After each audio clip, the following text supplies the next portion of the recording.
Hi, my name is Dominic Nally, and welcome to my presentation. I'm going to be talking about why AI is not as dangerous as you think it may be. A lot of people fear AI, and I think the main reason because of that is just lack of knowledge of how it works. A lot of people fear what they don't understand, and they see the capabilities of AI.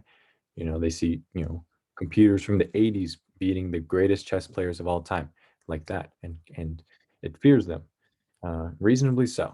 But after research and after understanding the precautions we take and um, the reason rationality behind it, uh, I think most people will understand that AI is not something to be feared, but something that should be accepted and is deemed very safe. Um, Another reason I think AI is fairly feared upon is how it's represented in media. You see a lot of movies with this plot of, an AI becoming too powerful, taking over the world and subjugating humans. It's a very popular plot line. A lot of movie franchises have made a lot of money off of that. So a lot of people, when they think of artificial intelligence, they might think back to these movies and, might just put a bad taste in their mind of their first experience of high level AI. Most of this AI in the movies um, aren't even don't even exist yet, and probably won't for a while. Um, like I said, this AI does not really exist and probably won't for a while.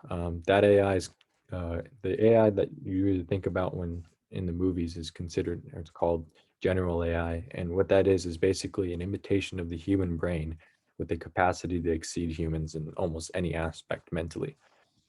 Um, we have what's called narrow AI, and that's basically an AI that's tasked at a single or a few tasks and does it really well. Um, so like the chess bot that I was talking about earlier, that is considered narrow AI. What uh, general AI is an imitation of the human brain that exceeds capacity of the humans. The first problem with this is no one really knows the development timeline for this. Whoever you ask in the field, you'll get a different answer. Some will say 30 to 50 years. Others might say it takes centuries. No one knows because of how far it is into the future. And I'd say 20 to 30 years, and some people might think that's pretty quick. In the world of computer science and AI is rapidly um, growing every year. Every year, more and more growth happens. So it's almost exponentially growing. So 20 to 30 years is a lot of progress in that year, and we're going to learn a lot more about it before it even comes to fruition. And the second reason behind why it's going to take a long time is we don't even understand how the brain works itself. So imitating something like that is going to take some time. I understand a lot of people understand the basics of it, but to make something that complicated, you're going to have to understand how the brain works in almost any facet. And there's a lot we don't know about how the brain works in psychology. So imitating it would be unrealistic, especially for now. The actual challenge AI brings is that we must be concerned with keeping its goals aligned with ours. AI has a goal, and when you're working with narrow AI, it's very simple. You give it a goal, one task, one goal, and it'll complete it. But when you have general AI, when it's good at completing many things, its goal may change.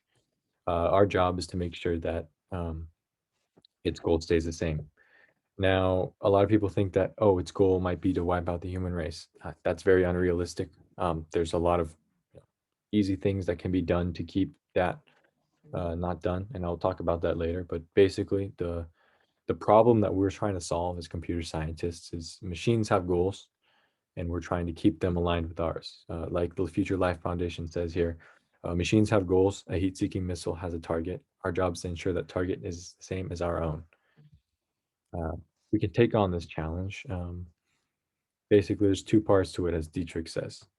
Dietrich says, an AI system should not only act upon a set of rules that is instructed to obey, it must also analyze and understand whether the behavior that a human is requesting is likely to be judged as normal or reasonable by most people.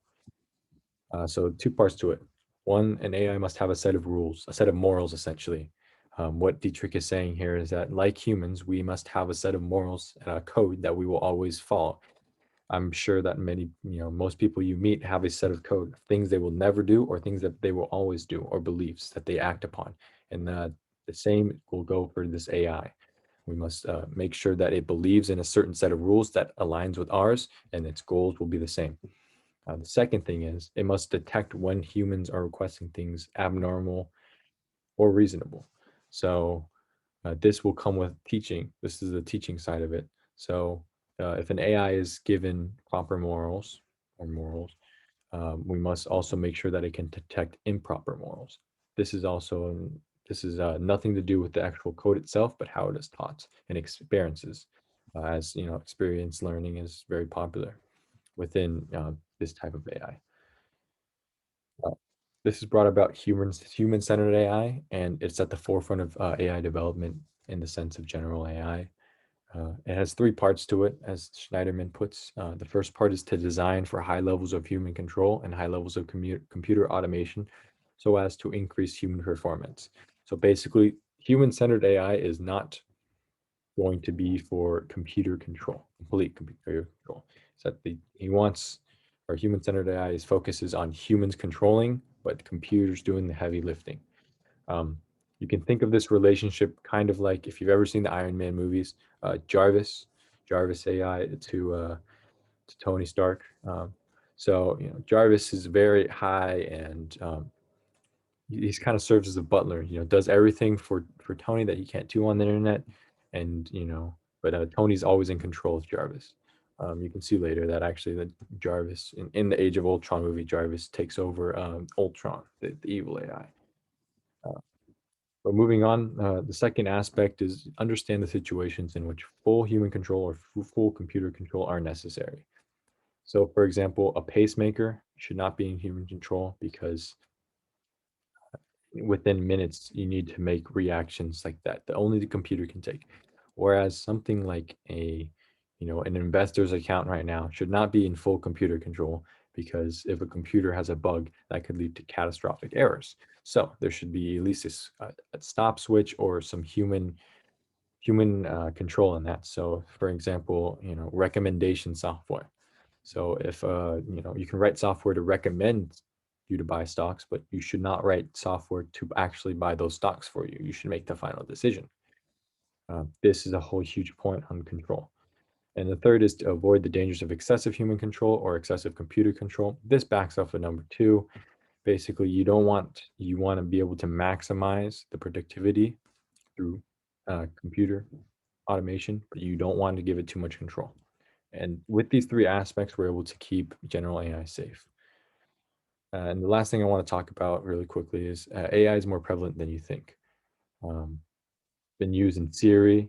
If you've ever Googled anything, if you ever bought things off Amazon, um, AI has been prevalent there. It's been taking your information and making informed decisions about you.